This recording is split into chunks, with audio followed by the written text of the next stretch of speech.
So guys varicocele के लिए ये विंटर्स जो होती है वो बेसिकली बहुत रिलैक्सिंग होती है। स्क्रोटम नीचे जाता नहीं, दर्द हमें मिलता नहीं, हमें परेशान होने की टेंशन नहीं। बेसिकली हर वेरिकोसील का पेशेंट यही सोचता है। बट मैं यहाँ पर आपको सिंपल एक ही बात कहूँगा कि वेरिकोसील को चाहे सर्दी हो चाहे गर्मी हो, काम तो वही कर रही है, प्रॉब्लम तो अंदर कॉज कर ही रही है, जिसकी वजह से हम इनफर्टिलिटी बहुत देखते हैं।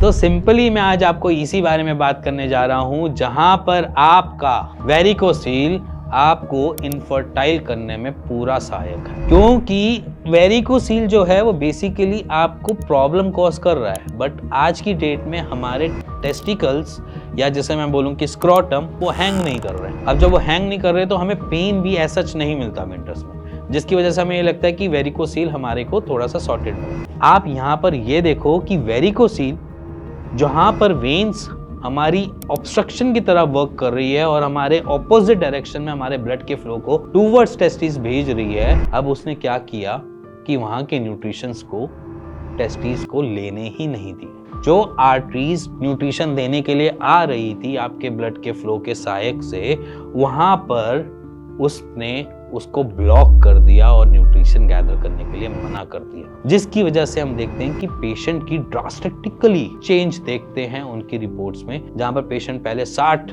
मिलियन पर ml निकाल रहा था, वो एकदम से 30 मिलियन पे आ गया सर। तो इसीलिए मैं कह रहा हूं कि अगर आप वेरिकोसील के पेशेंट हो तो सर्दियां आते उसके लिए काम करना स्टार्ट कर दो। कुछ एक्सरसाइज की पोस्चर्स हैं, आपकी स्क्रीन पे देख रहे हैं, इवन मैं डिस्क्रिप्शन में भी अपना वीडियो का लिंक डाल दूंगा, जाकर आप देखना स्टार्ट कर दूंगा। और वेरिकोसील की इन एक्सरसाइज से आपकी फर्टिलिटी सुधरती भी है।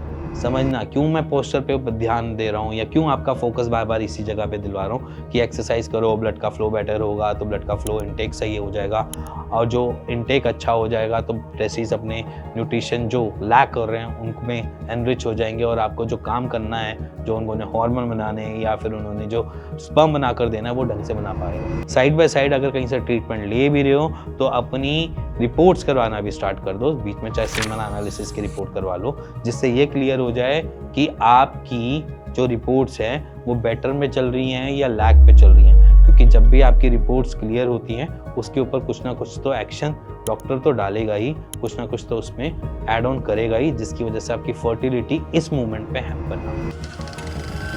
इसी के साथ साथ एक्सरसाइज आज से चालू कर दो जिससे आप इनफर्टाइल ना हो वेरिकोसील। इसी के साथ अगर आपको कुछ भी जानना है, समझना है वेरिकोसील के रिगार्डिंग या अपनी इनफर्टिलिटी के रिगार्डिंग भी, तो आप नीचे दिए हुए नंबर पे अपनी रिपोर्ट शेयर कर सकते हैं, मेरी टीम से बात कर सकते हैं और उसका एक राइट सॉल्यूशन ले सकते हैं। इसी के साथ मिलते हैं नेक्स्ट वीडियो में, तब तक के लिए नमस्कार।